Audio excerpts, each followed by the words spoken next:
வசனங்கள் நாம் வாசிக்க கேட்டோம். நாம் மறுபடியுமாய் ஒரே காரியத்தை பேசாதபடி இன்றைக்கி நான் ஆண்டுடைய பாதத்தில் உட்காந்து ஜெபிக்கும்போது வேறு வேத பகுதியை தான் முதல்ல எடுத்திருந்தேன் நான். ஆனால் ஆண்டவர் இந்த பகுதியை கொடுத்து இந்த பகுதியிலிருந்து பேச சொன்னார். இன்றைக்கு உங்களோடு நான் பகிர்ந்து கொள்ளும்படி எடுத்துக்கொண்ட வேத தலைப்பு என்னென்னா, நியாய தீர்ப்பை மாற்றி எழுதின தேவன். என்ன தலைப்பு? நியாய தீர்ப்பை மாற்றி எழுதின தேவன். நம்ம எல்லாருக்குமே ஆண்டவர் ஒரு நியாய தீர்ப்பு வைத்திருக்கிறார் இல்லை? அந்த நியாய தீர்ப்பை மாற்றி எழுதுன்னா நம்மளுக்கு ஒரு 3 காரியங்களை இந்த நாளில் ஆண்டவர் செய்ய சொல்கிறார். நம்ம அதை கற்றுக்கொண்டு இருந்து கடந்து செல்வோம். இந்த நாளில் யோனா 3ஆம் அதிகாரத்தில் நான் வாசிக்க கேட்ட பகுதியில் ரொம்ப சிம்பிள் மெசேஜ் தான் யோனா சொன்னான். வேறு ஒன்றுமே சொல்லலாமே. இந்த தபசு காலத்தில் நீங்களும் நானும் ரொம்ப இப்படி பண்ணணும் அப்படி பண்ணணும் நிறைய தீர்மானம் எடுக்கிறோம். ஆனால் எல்லா தீர்மானங்களும் அந்த 40 நாள் மாத்திரம்தான், அப்படியே நம்ம கடைப்பிடிக்கிறது கிடையாது. ஆனால் இன்றைக்கி ஆண்டவர் என்ன பார்த்து உங்களை பார்த்து சொல்கிறாரு, நம்ம எல்லாருக்கும் ஒரு நியாய தீர்ப்பை ஆண்டவர் வைத்திருக்கிறார். அந்த நியாய தீர்ப்புக்கு முன்பதாக 3 காரியங்களை நாம் செய்ய வேண்டும். முதலாவது, ஆண்டவருடைய வார்த்தையை நாம் விசுவாசிக்க வேண்டும், உபவாசிக்க வேண்டும், நம்முடைய பொல்லாத வழிகளை விட்டு நாம் திரும்ப வேண்டும். இதுதான் இந்த பகுதியில் ஆண்டவர் எனக்கு உங்களுக்கு கொடுத்துருக்கிற 3 காரியங்கள். இந்த காரியங்களை நாம் செய்யும்போது இந்த 40 நாட்கள் விசேஷித்த நாட்களை ஆண்டவர் நம்மளுக்கு மாற்றி தருவார். நான் இப்படியே ஒரு கதை வாசித்தேன். கணவன் மனைவி 2 பேர். திடீர்னு கணவன் ஒரு 2 நாள் மனைவியோடு பேசவே இல்லை. ஏன் பேச மாட்டேன்றாருன்னு இந்த அம்மா ஒரே குழப்பம். அப்புறம் 3ஆவது நாள் ஒரு பேப்பர் எடுத்தார். அதில் அவர் எழுதினார், அன்புள்ள மனைவிக்கு என்னை மன்னித்துக்கொள், நான் 2 நாளும் உங்க கூட நான் பேசவே இல்லை, என்னை மன்னிச்சுக்கோன்னு சொல்லி அதுக்கு கீழே நிறைய எழுதியிருந்தார். அதை மாத்திரம் அந்த அம்மா 2 வரி மாத்திரம் படிச்சுட்டு அந்த பேப்பரை மூடி ஒரு ஓரத்தில் வச்சுட்டாங்க. அப்பா, என் கணவனார் எனக்கு அன்புள்ள மனைவி என்னை மன்னித்துக்கொள் என்று சொல்லி அந்த 2 வார்த்தை அந்த அம்மாவுக்கு ஒரே பூஸ்ட் ஆச்சு. வேகமாக கடைக்கு போனாங்க. அவங்க கணவனாருக்கு என்னென்ன பிடிக்குமோ அதெல்லாம் செய்து வைத்தாங்க. சாயங்காலம் வருவார், காலிங் பெல் அடிப்பார். அவரோடு சேர்ந்து நான் நல்ல ருசியுள்ள ஆகாரத்தை நான் சாப்பிடுவேன்னு சொல்லி அந்த அம்மா தன்னுடைய மனதில் வைத்து கொண்டு எல்லாத்தையும் ரெடி பண்ணி உட்காந்துருக்காங்க. சாயங்காலம் 5 மணி ஆச்சு. காலிங் பெல் சத்தமும் கேட்டது, கதவை திறக்கப்பட்டது. அந்த அவர் வந்தார். என்ன நீ இன்னும் ரெடி ஆகலையான்னு கேட்டார். இல்லையே அப்படின்னு சொன்னோடனே கதவை சாத்திட்டு வந்த டாக்ஸிலே அவர் திரும்பி போயிட்டார். அதுக்கப்புறம் தான் அந்த அம்மா அந்த கடிதத்தை எடுத்து அந்த பேப்பரை எடுத்து வாசிக்கிறாரு. வாசித்தோன்னே அதில் போட்டிருந்தாங்க, ரொம்ப சாரி, 2 நாளும் உங்க கூட நான் பேசலை, என்னுடைய கம்பெனி ஓனர் என்னை 10 நாள் துபாய்க்கு போக சொன்னார். அப்போ நான் என்னுடைய ஓனர்கிட்ட நான் சொன்னேன், மனைவி தனியாக இருப்பா, அவளையும் நான் கூட கூட்டிகிட்டு போகிறேன், அவளுக்கு சேர்த்து நீங்கள் டிக்கெட் புக் பண்ணுங்கன்னு சொல்லுங்கன்னு அவர் அதில் எழுதியிருந்தார். அந்த அம்மா அதை வாசிக்கலை. ஐயோ, நான் பெரிய தவறு செய்துட்டேன்னு சொல்லி 10 நாள் அந்த அம்மா இங்கே தனியாக வீட்டில் இருந்தாங்களாம். அருமையானவர்கள், இதில் நம்ம என்ன கற்றுக்கொள்கிறோன்னா, ஆண்டவர் வேதத்தின் ரகசியங்களை நம்ம கையில் எழுதி கொடுத்துருக்கிறார். வாசிங்க யாராவது ஒருத்தர் ஓசியாவின் புஸ்தகம் 8ஆம் அதிகாரம் 12 வசனத்தை யாராவது ஒருத்தர் வாசிக்கலாம். ஓசியாவின் புஸ்தகம் 8ஆம் அதிகாரம் 12 வசனத்தை யாராவது ஒருத்தர் வாசிக்கலாம். என் வேதத்தின் மகத்துவங்களை அவர்களுக்கு எழுதி கொடுத்தேன், அவைகளை அந்நிய காரியமாக எண்ணினார்கள். எப்படி அந்த மனைவி அந்த அவர் எழுதி கொடுத்த அந்த பேப்பரை முழுமையாக படிக்காதனால அந்த சவுதிக்கு போகிற அந்த நல்ல வாய்ப்பை அவங்க இழந்தாங்க. அதே போல் இன்றைக்கி ஆண்டவர் இந்த தபசு நாட்களில் நம்ம கையில் இதை எழுதி கொடுத்துருக்கிறார். வேதத்தின் ரகசியங்களை எழுதி கொடுத்துருக்கிறார். இதை நீங்கள் நானும் அந்நிய காரியமாய் நினைக்கும்போது அது நம்மளுக்கு ஆசீர்வாதமாய் மாறாது. ஸோ இந்த நாட்கள் தபசு நாட்கள் என்பது வசந்த காலம், நம்முடைய ஆவிக்குரிய வாழ்க்கையில் துளிர் விடுற ஒரு காலம். நீங்களும் நானும் அதிக நேரம் தேவனோடு உட்கார்ந்து ஜெபித்து வேதத்தின் ரகசியங்களை அறிந்து கொள்கிற ஒரு காலம்தான் இந்த 40 நாள். இது விசேஷ நாட்கள். சபையில் இதே ஆதி திருச்சபையில் நம்முடைய மூதாதையர்கள் கடைப்பிடித்தார்கள். ஸோ நீங்களும் நான் இந்த நாளில் அதை அனுசரித்து வருகிறோம். ஆண்டவர் இந்த நாளில் யோனா புஸ்தகத்திலிருந்து 3 காரியங்களை கற்றுக்கொண்டு நாம் கடந்து செல்வோம். முதலாவது, யோனா அந்த விசித்திரமான அந்த பட்டணத்தை 3 நாள் பிரயாணம்னு போட்டிருக்கு.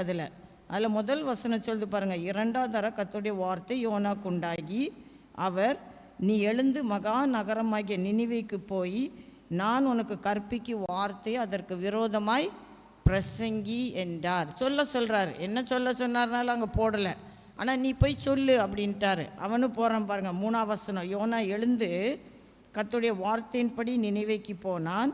நினிவே 3 நாள் விஸ்தாரமான விஸ்தாரமான மகா பெரிய நகரமாக இருந்தது. அது ஒரு பெரிய பட்டணம். அந்த பட்டணத்தை அவன் அப்படி நடந்து வருகிறான். 4ஆம் வசனம் பாருங்க, யோனா நகரத்தில் பிரவேசித்து 1 நாள் பிரயாணம் பண்ணி இன்னும் 40 நாள் உண்டு, அப்பொழுது நினிவே கவிழ்க்கப்பட்டு போம் என்றான். இதுதான் அவன் சொன்ன செய்தி. என்ன சொன்னாவன்? இன்னும் 40 நாள். வேதத்தில் நிறைய 40 நாள் நம்ம பார்க்குறோம் இல்லை? நோவாவின் காலத்தில் நீங்கள் 6ஆம் அதிகாரம், ஆதியாகமம் 6ஆம் அதிகாரம் வீட்டில் போய் இன்றைக்கி படிங்க. ஆண்டவர் இந்த பூமியை பார்க்கறது சீர்கெட்டிருக்கு.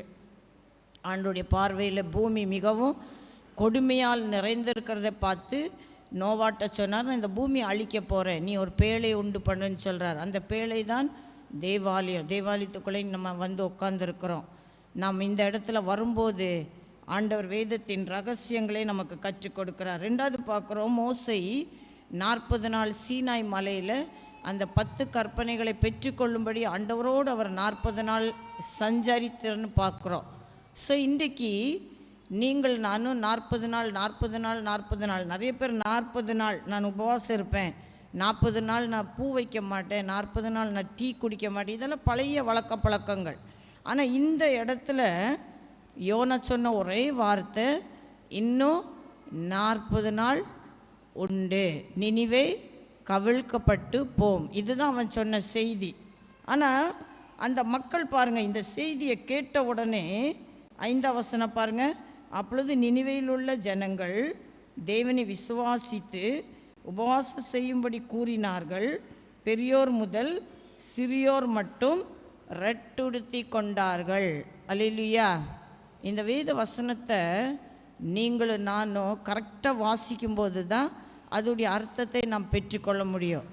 இங்கே நம்ம பார்க்குறோம், யோனா என்ன மெசேஜ் கொடுத்தான்னு இங்கே எழுதப்படலை. ஆனால் ஆண்டவர் உங்கள் ஊரை அழிக்க போகிறார், உங்கள் பட்டணத்தை அழிக்க போகிறார், இன்னும் 40 நாளில் அது நடைபெறும்னு சொன்ன உடனே அந்த ஊரில் இருக்க பெரியோர்லேருந்து சிறியோர் மட்டும் எல்லாரும் ரெட்டுடுத்தி எங்கே உட்காந்துட்டாங்க? சாம்பல் எதுக்கு அடையாளம்னா தாழ்மைக்கு ஒரு அடையாளம். அப்போது இங்கே பார்க்குறோம், இந்த செய்தி ராஜாவுக்கு போய் எட்டுது. ராஜாவுக்கு போன உடனே ராஜா என்ன செய்கிறான்? தன்னுடைய வஸ்திரத்தை கழட்டி அவனும் என்ன செய்கிறான்? தன்னுடைய சிங்காசனத்தை விட்டு எழும்புறதை நம்ம பார்க்க. 6ஆம் வசனம் பாருங்கள், இந்த செய்தி நினிவேயின் ராஜாவுக்கு எட்டின போது அவன் தன் சிங்காசனத்தை விட்டு எழுந்து தான் உடுத்தியிருந்த உடுப்பை கழற்றி போட்டு ரெட்டை உடுத்தி கொண்டு சாம்பலில் உட்கார்ந்தான். நீங்கள் சாம்பலில் உட்காரணும் அப்படி நான் சொல்லலை. நம்முடைய ஆண்டவருடைய பாதத்தில் நம்முடைய எல்லா அந்தஸ்துகளையும் நம்முடைய பெருமைகள் நம்முடைய எல்லாவற்றையும் இறக்கி தெய்வ சமூகத்தில் காத்திருக்கும்படி இந்த நாட்கள் ஆண்டவர் விரும்புகிறார். அதில் 7ஆம் வசனம் பாருங்கள், மேலும் ராஜா தானும் தன் பிரதானிகளும் நிர்ணயம் பண்ணின கட்டளையாக நினிவேயில் எங்கும் மனுஷரும் மிருகங்களும் மாடுகளும் ஆடுகளும் ஒன்று ருசி பாராதிருக்கவும் மேயாமலும் தண்ணீர் குடியாமல் இருக்கவும் மனுஷரும் மிருகங்களும் ரட்டினால் மூடிக்கொண்டு தேவனை நோக்கி உரத்த சத்தமாய் கூப்பிடவும் அவரவர் தம் பொல்லாத வழியையும் தம் கையிலுள்ள கொடுமையையும் விட்டு திரும்ப கடவார்கள். இதுதான் செய்தி. அப்போ இன்றைக்கு நீங்களும் நானும் முதலாவது தேவனுடைய வார்த்தையை விசுவாசிக்க வேண்டும், உபவாசிக்க வேண்டும், பொல்லாத வழிகளை விட்டு திரும்ப வேண்டும். இந்த நினிவே மக்கள் மாத்திரமல்ல, அந்த தேசத்தை ஆண்ட ராஜாவும் எல்லாருக்கும் கட்டளை கொடுக்குறாரு. அவங்க மாத்திரமல்ல, ஆடுகளும் மாடுகளும் உபவாசம் இருக்கும்படி சொன்னாங்க. ஆண்டவர் என்ன செய்தார்? தாம் எழுதியிருந்த அந்த நியாய தீர்ப்பை மாற்றி எழுதினார். அங்கே போடப்பட்டிருக்கு பாருங்கள், 9ஆம் வசனம். யாருக்கு தெரியும் நாம் அழிந்து போகாதபடிக்கு ஒருவேளை தெய்வன் மனஸ்தாபப்பட்டு தம்முடைய உக்கிர கோபத்தை விட்டு திரும்பினாலும் திரும்புவார் என்று கூறச் சொன்னான். இது சொன்னது ராஜா. ஸோ இன்றைக்கி தபசு காலத்தில் வந்திருக்கிற எனக்கும் உங்களுக்கும் ஆண்டவர் சொல்கிற வார்த்தை, என் மேலே உங்கள் மேலே அவருடைய கோபம் இருக்குது. நாம் செய்த பாவங்களுக்கு தக்க தண்டனை அவர் ஏற்றுக்கொண்டாலோ ஆண்டவருக்கு பிரியமில்லாத காரியத்தை செய்வதனால ஆண்டவருடைய கோபாக்கனைக்குள்ளே நம்ம இருக்கிறோம். நம்ம அதை விட்டு திரும்பணும்னு சொல்லி ஆண்டவர் விரும்புகிறார். திரும்புகிறவங்களுக்கு ஆண்டவர் கொடுக்குற வார்த்தை பாருங்கள், 10ஆம் வசனம். அவர்கள் தங்கள் பொல்லாத வழியை விட்டு திரும்பினார்கள் என்று தேவன் அவருடைய கிரியைகளை பார்த்து தாம் அவர்களுக்கு செய்வேன் என்று சொல்லியிருந்த தீங்கை குறித்து மனஸ்தாபப்பட்டு அதை செய்யாதிருந்தார். ஸோ இன்றைக்கு ஆண்டவர் இரக்கமுள்ள தேவன். நம்மளுக்கு இந்த யோனா புஸ்தகம் முழுசு தெரியும். நீங்கள் இந்த நாட்களில் யோனாவின் புஸ்தகம், அடுத்து யோவேல், இந்த அதிகாரங்களெல்லாம் நீங்கள் படிச்சுட்டு நீங்கள் ஜெபம் பண்ணிங்கன்னா உங்களுடைய உபவாச நாட்களை நீங்கள் சரியாய் நீங்கள் செய்ய முடியும். அதில் என்னென்ன சொல்லப்பட்டிருக்கோ அது அப்படியே செய்யும்போது தான் நம்முடைய உபவாச நாளாக இருக்கும். இந்த மக்களைப் போல நீங்கள் நானும் தேவனுடைய வார்த்தையை விசுவாசிக்க வேண்டும். தேவனுடைய வார்த்தையினால் நாம் வளர வேண்டும். ஆண்டவருடைய பாதத்தில் அமர்ந்து நல்ல பங்கை நாம் தெரிந்து கொள்ளும்போது ஆண்டவர் நம்மளுக்கு என்று எழுதியிருக்க நியாய தீர்ப்பை என்ன செய்வார்?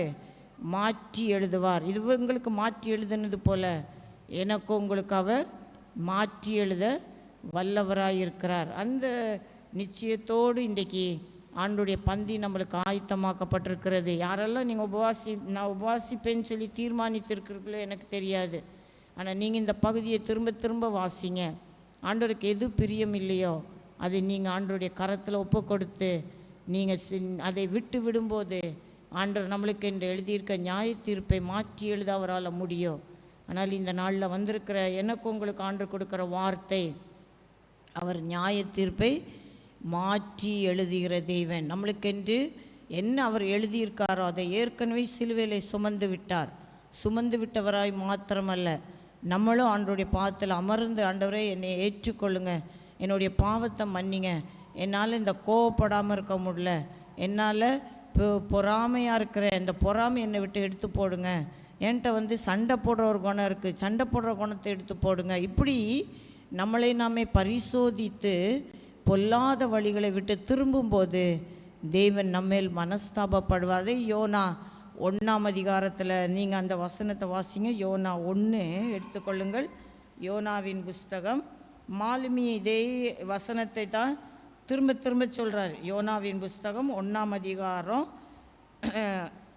6ஆம் வசனத்தை யாராவது ஒருத்தர் வாசிக்கலாம். அப்பொழுது மாலுமி அவனிடத்தில் வந்து, நீ நித்திரை பண்ணுகிறது என்ன? எழுந்திருந்து உன் தேவனை நோக்கி வேண்டிக்கொள், நாம் அழிந்து போகாதபடிக்கு சுவாமி ஒருவேளை நம்மை நினைத்தருளுவார் என்றார். என்ன அழகான ஒரு வார்த்தை பாருங்கள். இதை தான் கடைசியில் அந்த ராஜா சொல்கிறாரு, நம்முடைய பொல்லாத வழிகளை விட்டு திரும்பினால் நம்மளுக்கு அவர் செய்வேன் என்று சொல்லியிருந்த தீங்கை குறித்து அவர் மனஸ்தாபப்படுவார். ஸோ அவர் மனஸ்தாபப்படுகிற தேவன். நாம் மன்னிப்பு கேட்கும்போது நம்மளுக்கு மன்னிப்பை தருகிறார்.